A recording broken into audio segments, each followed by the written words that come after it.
Hello friends out there in YouTube land, this is Robert Hamm once again, and today we're talking about cool cameras. Check out my camera today. I'm excited to bring you my favorite camera. Although it's a camera that the X Pro 1 may be edging out a little bit, this is my absolute all-time favorite camera, and it's a camera that I take with me everywhere. Let's go ahead and get it. It's in my pocket. This is the Fuji x100s. Now, generally, if you've seen any of my other videos, you'll notice I really have this thing pimped out, right? I got a lot of stuff for the system that allow me to really use it and to its full capabilities. But right now, I wanted to show you how it would come for you if you purchased it, minus the red soft release. The camera itself is a 16 megapixel camera. It uses the XR2 processor and Fuji's second generation X-Trans sensor. I purchased this camera from B&H right after the X100T was released, which meant that this thing went on sale for cheap in comparison. I think I paid $5.99 for it, brand new in the box. It was a discontinued model, one generation old, but it used the same processor as well as the same sensor. So I thought, why not? Now, there were some differences between this and the X100T, namely in some of its autofocus mode, but mostly in its hybrid viewfinder as well as the buttons on the back. But as far as image quality and everything, they should be exactly the same. Now, I don't have an X100T because I have this X100s. I bought this camera expecting to be slightly underwhelmed because I didn't understand really the capabilities that this camera has. But I bought it because I wanted a more pocketable, kind of take with me everywhere camera, and that's exactly what it was. However, what I got was something that blew me away. And I think there are three main features that make this camera unique and extraordinarily relevant. And if you can't find the X100S, you can just as easily find the X100T or whatever other X100 series they come out with after it. This camera will share these features, I would suspect, but definitely the X100T does. Currently, the camera has a built-in 3-stop neutral density filter. The reason that that's important is because the neutral density filter stops 3 exposure values worth of light. Now, an exposure value could be from, you could use it for aperture, like to be able to open up your aperture wider in the bright sunlight. You could use it for shutter speed in order to be able to shoot with a slower shutter speed. You could, I assume, if it had fixed ISO, use it in order to change your ISO, because it's going to stop 3 stops of light from coming into the camera every time you push the button. But because you can change all of these things in their digital, the way that it works the best is to be able to shoot wide open at f2 in the bright sunlight. The second feature which makes this possible is the leaf shutter mechanism in here. What that means is that the flash on this camera can sync at the highest shutter speed at its widest open aperture value of f2, right around 1/1000th of a second. That's a very important thing. To kind of explain it, leaf shutters work by kind of like an iris opening and closing. Instead of a focal plane that might go up and down or left and right, leaf shutters open and close together. That means that they're able to capture the entire amount of light that a flash puts out. Now, this little flash right here, I think is like a guide number of, oh man, I don't even know, it's really tiny.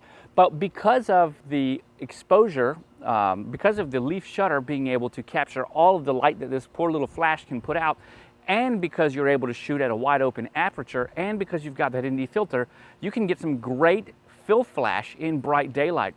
I've been able to stop people frozen in the air, backlit by the sun with this flash right here while facing me, specifically my son doing jumping and kicks for karate and skateboarding with the backlit subject, and have a very well illuminated front lit from this flash, which is pretty cool. So those are the two features. The third feature that I think about this camera that it makes it really unique is, of course, the optical viewfinder. Now, it's optical and hybrid. Unlike the X Pro 1, it doesn't have a zoom function on the optical lens, but it does have the hybrid. So you can switch from your regular through the rangefinder mode here with bright view lines straight on over to an actual EVF display. Autofocusing is pretty nice, although I don't really use it to continuously track. I usually use zone focusing, which is kind of hard on here, but you can use the overlaid rangefinder on the EVF in order to help you understand where your focus is in feet or meters from you. But I also use focus and recompose quite a bit with this camera. One thing that I always use is the ND filter in bright sunlight and the flash. Now, I've got a couple other flash and I have several other accessories that I use to really pimp this thing out and make it easy for me to use, but the one thing that I truly love about this camera is how flat it is. This can fit in my pocket, not a cargo pocket, it can fit in my right pants pocket, but I don't usually keep it there. I have the x100s leather case, I have the strap, and I sling it across my body. Because it's nice and flat and because it's small, it's easy to just kind of carry around with me there all the time.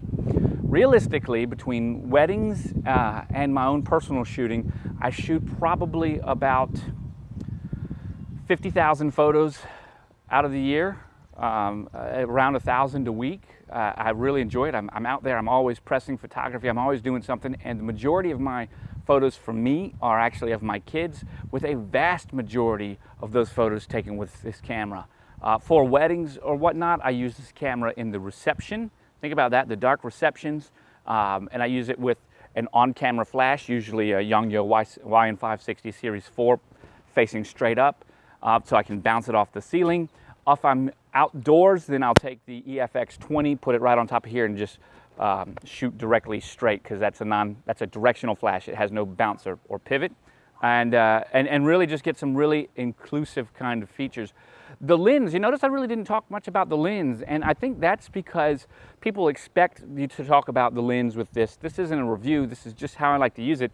And the fact that the 23mm kind of has a 35mm equivalent, the fact that it's a nice f2, gives me the ability to blur the background pretty adequately, especially when focusing closely in macro. But at 35mm, it's a little bit wider than telephoto. It's definitely not super wide or anything. At 23mm on an APS-C body, it's approaching wide, and so the depth of field that you're going to get with this lens is a little bit more deep than what you would expect with, you know, like a 50mm prime or something like that, and the ability to open up to 1.8. And that has to do with compression and things. However, I get beautiful bokeh in the background when I want it, and I do a lot of portraiture with this. And that's funny, you might say, how do you do portraiture with a 23mm lens? Well, you gotta be this close, right? And you have to be square with the subject. And I usually do that in order to have some fun with the nose and the forehead, but of my kids and stuff. Where I really find this camera soars is landscape shots. I find anything where people are a little bit further away and you want to show the entire scene, you want to do some street photography. Of course, 35mm is a beautiful focal point, and actually, I think 35mm is my absolute favorite focal length on cameras, and I find that 50, 35, and 24 are my most used focal lengths, and of course I'm talking about 35mm equivalent, so we're talking like 18, 23, and 35 in APS-C equivalents. Other than that, portraiture is mainly done right around 85, 50, 85, 130, and even 200. Lots of times I use the EFX, or excuse me, I use the Fuji 55 to 200. Of course, this camera does not have a lens that comes off, so you're stuck with this. And that's a great thing because it causes you to have to move your feet in order to really enjoy using the camera, and I like that. Let's go ahead and finish this up with a quick walk around. We have our top plate right here. You can see you've got very fast access to your shutter speed. We've got a hot shoe which does TTL. If you put that EFX20 flash on here, you've got through the lens metering. I'll have a video about that as well. You've got a two-stop exposure compensation right here. You've got your shutter button with a soft release and your on and off. Half press, of course, to focus. Here's a function button that I have programmed to bring in, turn on, and turn off my ND filter, which is a piece of glass that inside slides in front of the shutter or behind the shutter in order to gate the light. On the front of it, you're just going to see this little lever that allows you to change from your optical or EVF viewfinder modes. Your camera itself, you've got this nice little, or your lens, you've got this nice incremental one-stop click increments right here. If you want to go from f2 to 8, 4, those are one-stop increments right there. When we turn around to the back, you're going to see that I've got a screen protector on it, and the screen protector, you might even see some scratches on it. I take it with me everywhere, and because of that, it gets scratched up, so I'd suggest one, but I don't mind the button placement here. You got all your buttons. You got your eye cup sensor right there. This little command dial, it doesn't spin, it's just a left, a right, and then a depress. So you can push it left by 1 or 2 clicks, you can push it right 1 or 2 clicks, and you can push it down. As opposed to the XT1, which has the scroll, and the X100T, which has the scroll. Moving down to the bottom, you're going to see that you've got your tripod collar. It's off-centered with the lens. In here, you've got your battery as well as SD card. You've got your input-output ports right there, and you've got your focusing mode between automatic, continuous, and single point. Altogether, I think this is an excellent camera. I don't do a whole lot of manual focus though with it unless I absolutely have to. I wouldn't say it's great for manual focusing, but I would say that for my purposes, it has excellent autofocus. So I use focus and recompose generally with like non-moving subjects. When kids are playing, you know, I'll zone focus it out there in order to help me. Of course, if I want to do autofocus and tracking, that's a little hit or miss on this camera, but it's better than the X Pro 1, I'll tell you that. Not as good as the XT1, but I don't know why it shouldn't be. Maybe it just didn't get the Kaizen Love update for the firmware. This firmware has been updated at least 4 times in major revisions. Fuji has continued to support it. The X100 series came out in 2012.